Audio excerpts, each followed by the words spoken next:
Good afternoon, everyone. As you're aware, the British Prime Minister, David Cameron, has asked the overseas territories to attend a meeting in the UK next week, and I have accepted that invitation.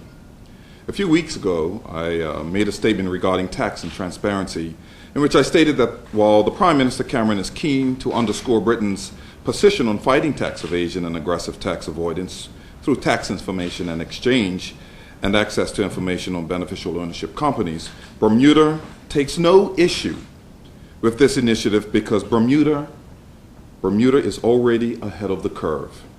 We continue to keep abreast of developing standards.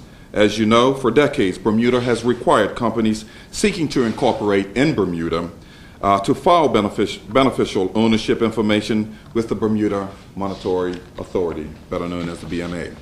We have also recently passed legislation to license all corporate service providers in Bermuda and bring them under the umbrella of Proceeds of Crime Act that imposes the Financial Action Task Force standard on beneficial ownership. Just over a month ago, the Minister of Finance, Bob Richards, announced that after considerable consultation with the various industry stakeholders in Bermuda and discussions with the U.S. Treasury officials, the Bermuda government has decided to negotiate and sign an intergovernmental agreement, IGA Model 2, with the U.S. And at the request of the UK government, a similar format will be negotiated and signed with them, which will further enforce Bermuda's already enviable reputation as a jurisdiction that has proactively paved the road for transparent and compliant business transactions. According to the World Bank's Governance Indicator report, Bermuda is listed amongst the top 10% in this area. I want to make it clear that attending the UK meeting provides Bermuda with another opportunity to articulate on a world stage that while we may all be British overseas territories, Bermuda is fundamentally different in how we conduct our business. Bermuda is a low-tax jurisdiction, not a tax haven. I will also have the opportunity to have a private meeting with Prime Minister Cameron while in the UK. This new administration also has good working relationships with the UK Minister of the Overseas Territories, Mark Simmons, as you know, who I have met with several times. As a government, we will continue to be aggressive and look for opportunities to leverage these relationships and others for the benefit of Bermuda and Bermudians. Let me also just add that whilst we are here, our Minister of Finance, Mr. Richards, is on his way back. He has been to London, he has been to Brussels. 2 weeks ago, I entertained interviews with UK media as well, as some of you reported. So we will continue to champion the cause of Bermuda. I know that there has been much unrest about Bermuda being named amongst the bad boys, per se, as a jurisdiction. And I want Bermuda to understand that we are not amongst that group. We have, for years now, been ahead of the curve, as we have already said, in ensuring that our transparency is there and ensuring that our regulation is the highest of standards possible, and that we continue to look for opportunities to tighten up the net for anyone looking to come and domicile here through business and participate in illegal activities. So with that in mind, I'll entertain any questions that you may have. As you're aware as well, Mr. Richards has been away and entertained many of the media abroad, and we are in discussions as we speak with Mark Simmons and number 10 Downing Street to get out there next week to do our part in championing the cause of what it is that we do here in Bermuda. So, Mr. Premier, yes. Are you tempted to ask Mr. Cameron when is all this going to stop? Yeah, I think we've already pretty much made that clear. We're not sure exactly where all this is going. He has intimated that his concern is that we continue to be of high caliber when it comes to regulation and beneficial business ownership and being transparent. He has continued to say that this is really an attempt to get us all together to ensure that if there are any loopholes there, that we tighten up on them. I know some words have been used like summoned. This is not a case of us being summoned at all. He has, voluntarily asked us to come out and have discussions with him. So. HSBC the other day, the chairman of HSBC Yes. didn't have the balls or information not to say yes, Bermuda is a tax haven. I mean, that doesn't help us, does it? No, that kind of language or omission of being able to come forward and say exactly what it is that we do here, I think it's important that people understand that we are the leaders in captive insurance. We are the leaders in reinsurance and insurance. We're not some of the banking domiciles, as to our friends down in the South, who have maybe been implicated in many of these instances that have caused some concern. Bermuda, again, as I just let you know, has been known to be amongst the best when it comes to regulatory standards. Yes? Three things in life are certain, right? Death, taxes, and tax avoidance. Yes. Tax loopholes aren't accidents. They're not created by the people. They're not created to benefit the people. They're created by the corporations to benefit the corporations. Mm-hmm. For the Sure. PM2, as the Guardian reported, summoned you. Is this not diversionary to the real problem at hand, that being that corporations are passing these the legislation that opens up these tax laws? Yeah, I think the real concern is to some of the developing nations. I think that's where the concern really is. And if you read further some of the comments that Prime Minister Cameron has stated, he's very much concerned about developing nations and companies or individuals taking advantage of developing nations. One of the reasons for this multilateral convention that he is looking to have the OTs and the CDs sign up to is an effort to ensure that many of the developing nations come up to speed as quickly as possible. But I do understand that concern. Sorry. Sorry. Yes, sorry.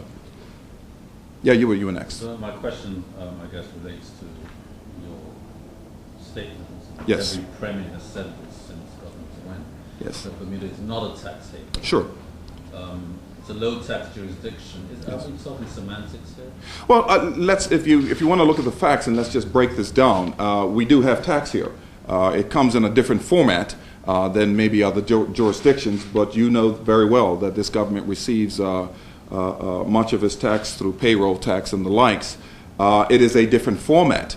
But in addition to that, if you were to take some of the sovereign nations, the G8 nations, and strip away what they pay for defense and social insurance, when you start looking at the percentage of tax, we're very much on equal par, very balanced there. And I think that's something that hasn't been championed in the past, and we really need to get that message out there. It is a different form of tax that we levy here, but certainly not, again, no tax, zero tax haven.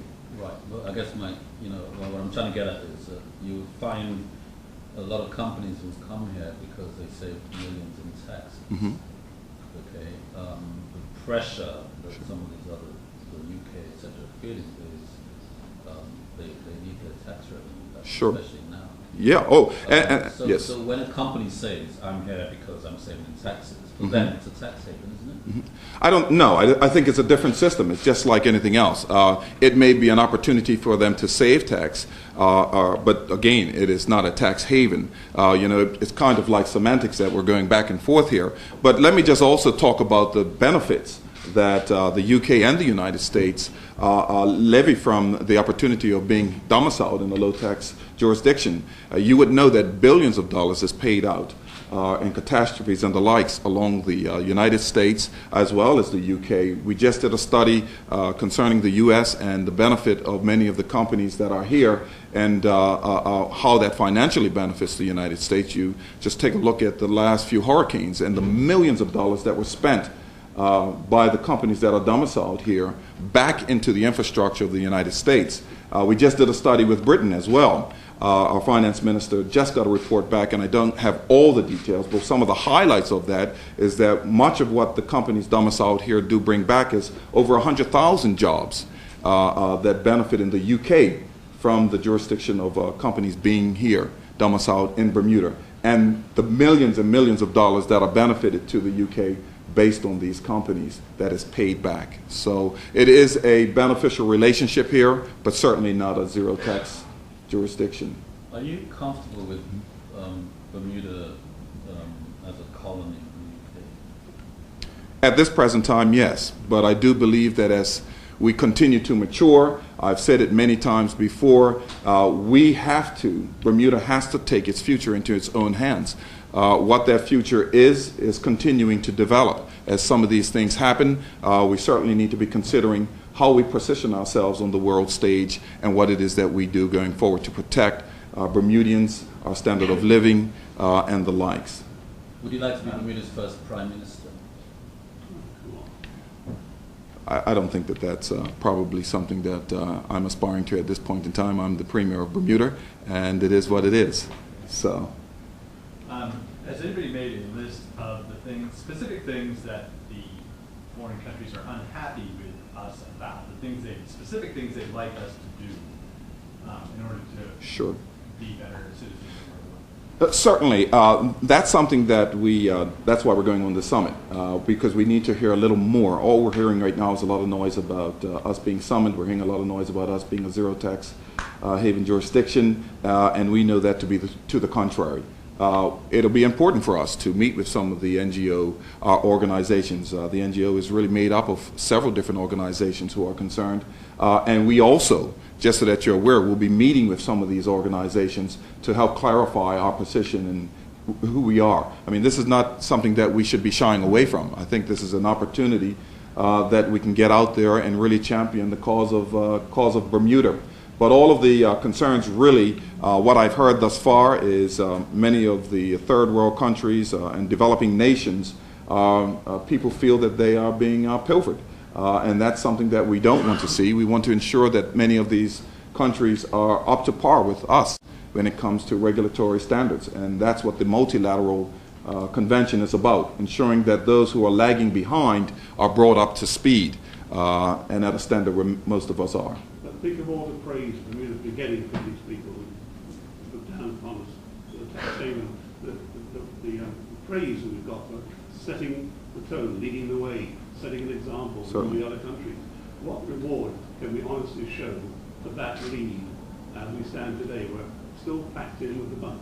Yeah, well, I think really and truly, again, it goes back to making sure that we have the message out there. Bermuda really stands and is surfing the waves of all of the large, if you want, G8 nations. Our standard of regulation really is superior to many of the G8 nations, to be truthful.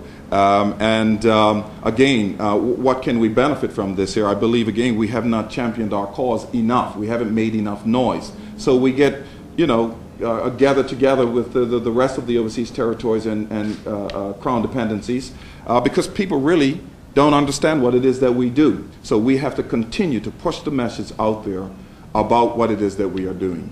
Simply continue on. And that's why 3 weeks ago I was doing the interviews. Bob Richards, our finance minister, is out there this week. We will follow up again next week, and we'll be looking at our London office as well to continue that message. To some extent, do you think there's a lot of political grandstanding going on overseas, and we end up being whipping boy to try to channel the focus of attention away from the problems that they created themselves and onto supposed problems we created? Well, I'll concur that many of us do believe that. Depending on who you talk to, there probably is a lot of grandstanding going on here. There is politics involved. But I'm not too necessarily concerned about, that itself. I'm concerned more about what is it that Bermuda is doing to take control of the situation, to get its message out there. And so we'll continue to do that. That's it for everybody? One last question. It's about 3 o'clock. Sorry. Developer Nathan Landau said that Bermuda is not ready for development, although it has potential for development. Could you respond to that comment? Do you believe that Bermuda is ready to be developed? I believe that it is. I mean, but that's a personal opinion, so.